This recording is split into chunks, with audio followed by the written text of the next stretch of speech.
Bismillahirrahmanirrahim. Assalamualaikum warahmatullahi wabarakatuh.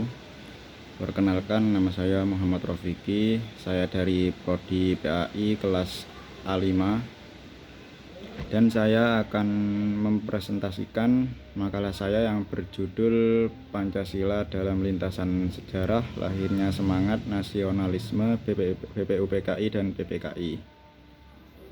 Baik, langsung saja untuk mempersingkat waktu.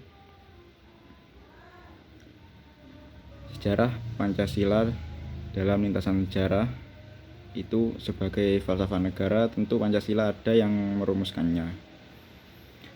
Pancasila merupakan karunia yang tiada tara dari Tuhan Yang Maha Esa kepada bangsa Indonesia. Pancasila menjadi sumber cahaya bagi seluruh bangsa Indonesia dalam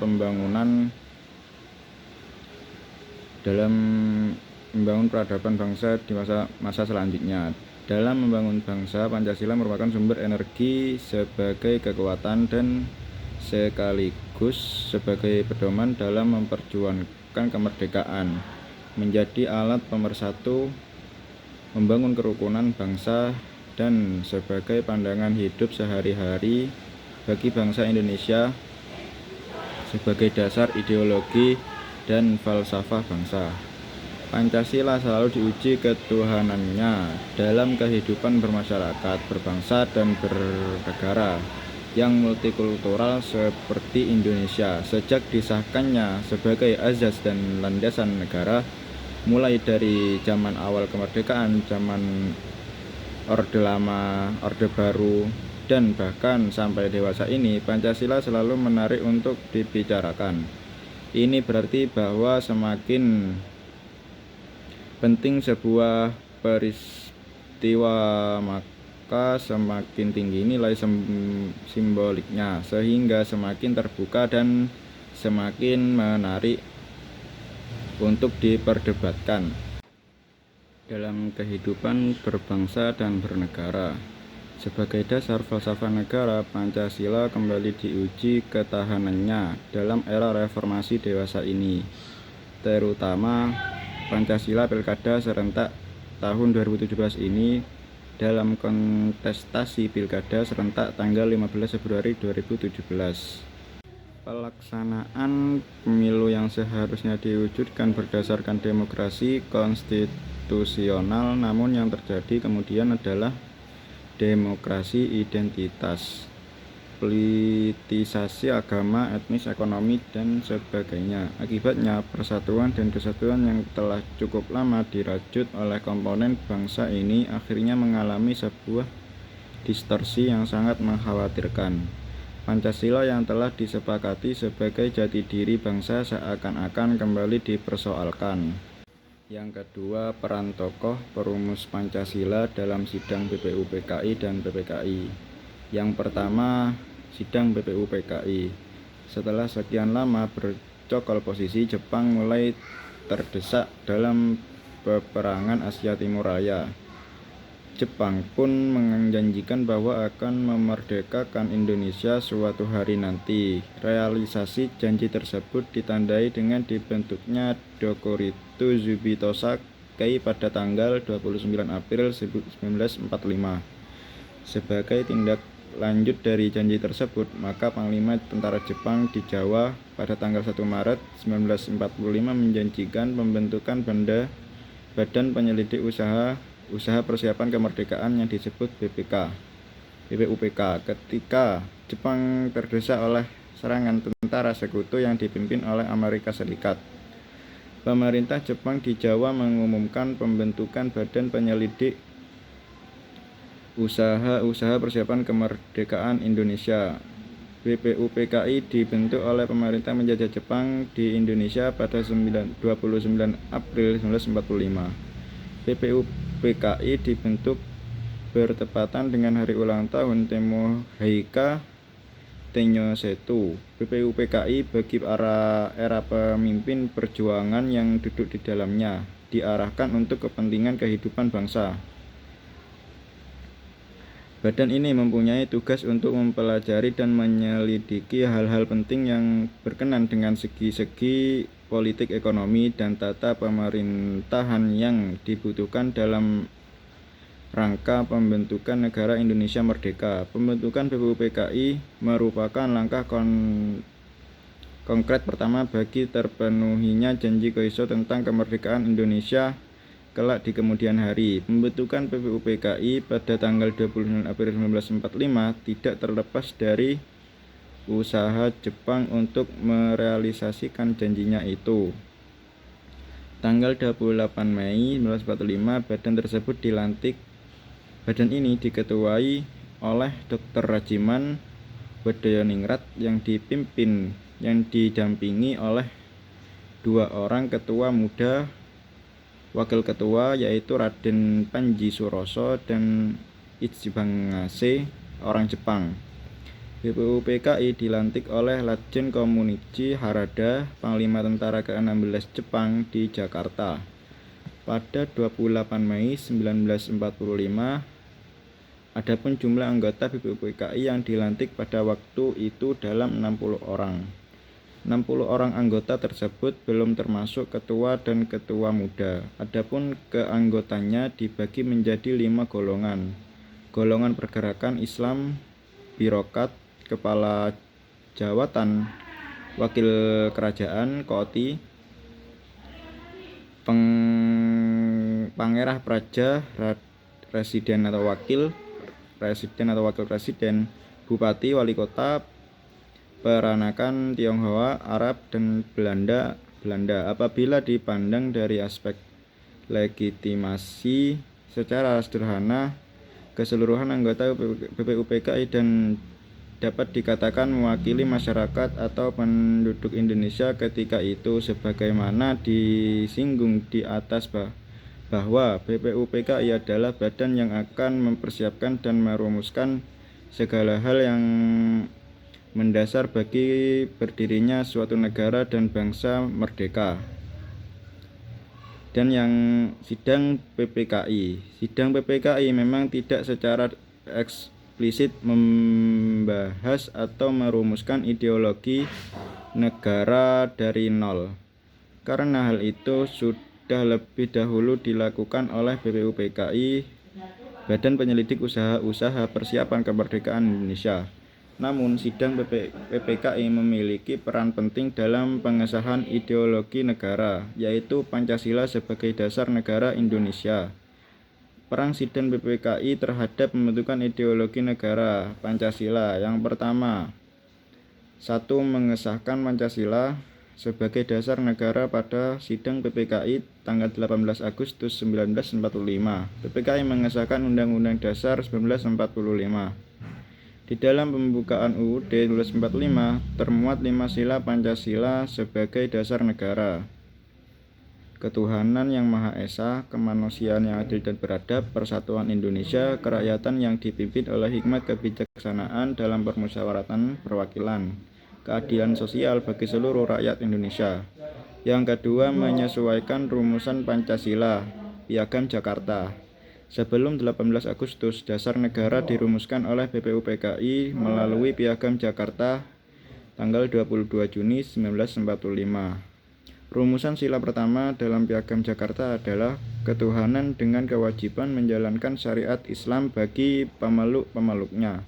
Dalam sidang PPKI 18 Agustus 1945, atas dasar musyawarah dan semangat persatuan, rumusan itu diubah menjadi ketuhanan yang Maha Esa. Perubahan ini bertujuan agar Pancasila dapat menjadi dasar negara yang inklusif dan diterima oleh seluruh golongan agama dan suku di Indonesia. Yang ketiga, pandangan tokoh-tokoh Indonesia mengenai Pancasila pada masa perumusan oleh BPUPKI dan PPKI. Yang pertama, pandangan dari Soekarno. Dalam pidato pada tanggal 1 Juni 1945 di sidang BPUPKI, Soekarno mengusulkan 5 prinsip dasar negara. Yang ke-1, kebangsaan. Yang kedua, internasionalisme atau peri kemanusiaan. Yang ketiga, mufakat atau demokrasi. Yang keempat, kesejahteraan sosial. Dan yang kelima, ketuhanan. Soekarno juga mengusulkan bahwa kelima sila itu dapat diringkas menjadi trisila: sosio nasionalisme, sosio-demokrasi, dan ketuhanan, dan bahkan ekasila gotong royong. Yang kedua, pandangan dari Muhammad Yamin. Muhammad Yamin mengusulkan 5 asas dalam sidang BPUPKI tanggal 29 Mei 1945. Yang pertama, peri kebangsaan; yang kedua, peri kemanusiaan; yang ketiga, peri ketuhanan; yang keempat, peri kerakyatan; dan yang kelima, kesejahteraan rakyat. Muhammad Yamin menekankan pentingnya sejarah dan budaya bangsa Indonesia sebagai dasar negara. Yang ketiga, pandangan dari Supomo. Supomo menyampaikan pandangan pada 31 Mei 1945, lebih menekankan pada negara intergalaktik tanpa dominasi individu dan golongan. Ia menolak liberalisme berat dengan menekankan pentingnya kesatuan dan kekeluargaan dalam negara Indonesia. Yang keempat, pandangan dari Kiai Haji Wahid Hasyim, ulama Islam, dalam Panitia 9. Pandangan beliau menginginkan rumusan dasar negara yang mencerminkan Islam, misalnya melalui Piagam Jakarta yang memuat sila pertama, ketuhanan, dengan kewajiban menjalankan syariat Islam bagi pemeluk-pemeluknya. Namun sila ini kemudian diubah menjadi ketuhanan yang Maha Esa demi menjaga persatuan nasional dalam PPKI 18 Agustus 1945. Dan yang kelima, Panitia 9 ini dibagi menjadi 9 anggota. Yang pertama, Soekarno, Muhammad Hatta, Muhammad Yamin, Abdul Hazar Muzakir, Kiai Haji Wahid Hasyim, Agus Salim, Ahmad Subarjo, Abidjosono, Tjokro Seono, dan A.A. Maramis. Peran panitia anggota Panitia 9 menyusun Piagam Jakarta sebagai hasil kompromi antar golongan nasionalis dan Islam. Piagam ini menjadi dasar perumusan pembukaan UUD 1945 dan Pancasila. Yang keempat, latar belakang munculnya semangat nasionalisme dalam BPUPKI dan PPKI. 1. Penindasan panjang oleh kolonialisme. Selama lebih dari 3 abad, Indonesia berada di bawah penjajahan Belanda yang menimbulkan penderitaan rakyat melalui sistem dan tanam paksa, kerja paksa, diskriminasi rasial, dan eksploitasi sumber daya. Ketika Jepang datang pada tahun 1942, awalnya disambut baik karena dianggap sebagai saudara tua yang membebaskan Indonesia dari Belanda. Namun kemudian Jepang pun melakukan eksploitasi serupa, bahkan lebih keras. Yang kedua, perubahan strategi politik Jepang. Jepang membentuk BPUPKI dan kemudian PPKI sebagai bagian dari strategi politik mereka untuk mendapatkan dukungan rakyat Indonesia dalam Perang Asia Timur Raya. Dalam proses itu, Jepang secara tidak langsung membuka ruang bagi tokoh-tokoh nasionalis Indonesia untuk mulai menyusun dasar-dasar negara dan kemerdekaan. Yang ketiga, bangkitnya organisasi dan tokoh pergerakan nasional. Sebelum era Jepang, telah tumbuh organisasi pergerakan seperti Budi Utomo, Serikat Islam, Muhammadiyah, NU, dan Partai Nasional Indonesia PNI yang menyebarkan semangat kebangsaan. Tokoh-tokoh ini menjadi bagian dari BPUPKI dan PPKI, membawa semangat nasionalisme dan kemerdekaan ke dalam sidang-sidang resmi. Yang keempat, inspirasi dari perjuangan kemerdekaan negara lain. Perjuangan kemerdekaan di negara-negara lain di Asia dan Afrika seperti India, Filipina, dan Mesir memberi inspirasi bahwa kolonialisme bisa dilawan dan kemerdekaan bisa dicapai. Yang kelima, kesadaran kebangsaan dan identitas Indonesia. Diskusi dalam BPUPKI seperti tentang dasar negara termasuk Pancasila menunjukkan betapa dalamnya kesadaran akan identitas nasional kesatuan bangsa dan cita-cita bersama. 5. Proses pematangan semangat nasionalisme dalam penyusunan dasar negara oleh BPUPKI dan PPKI. 1. Pembentukan BPUPKI oleh Jepang sebagai awal momentum. BPUPKI dibentuk oleh pemerintah militer Jepang pada 29 April 1945 untuk memberi kesan bahwa Jepang mendukung kemerdekaan Indonesia. Namun, para tokoh nasional memanfaatkan forum ini sebagai momentum strategis untuk mematangkan ide kemerdekaan dan menyusun dasar negara secara serius. Yang kedua, sidang pertama BPUPKI pada tanggal 29 Mei 1 Juni 1945.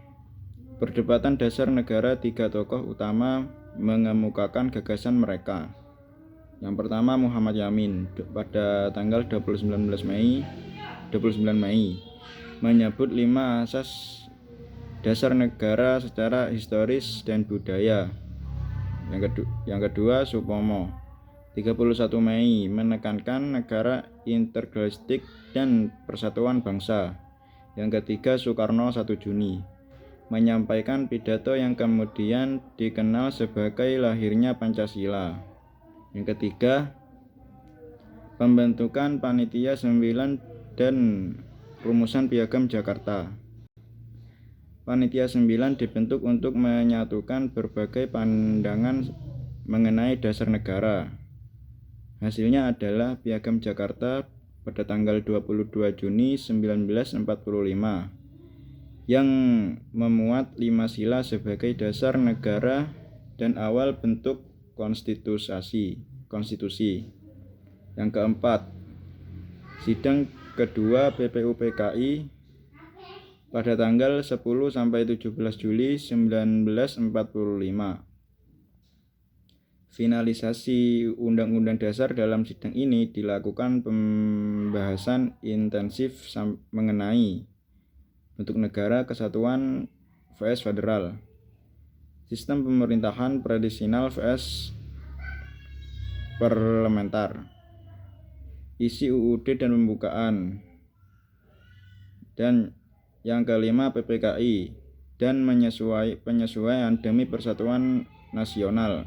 Setelah Jepang kalah, PPKI dibentuk dan bersidang pada 18 Agustus 1945. Dalam sidang itu, PPKI mengesahkan Undang-Undang Dasar 1945, mengganti rumusan sila pertama Piagam Jakarta, ketuhanan dengan kewajiban menjalankan syariat Islam bagi pemeluknya, menjadi ketuhanan yang Maha Esa dan menjaga persatuan nasional. Sekian presentasi dari saya. Apabila ada tutur kata yang tidak baik, mohon maaf. Wassalamualaikum warahmatullahi wabarakatuh.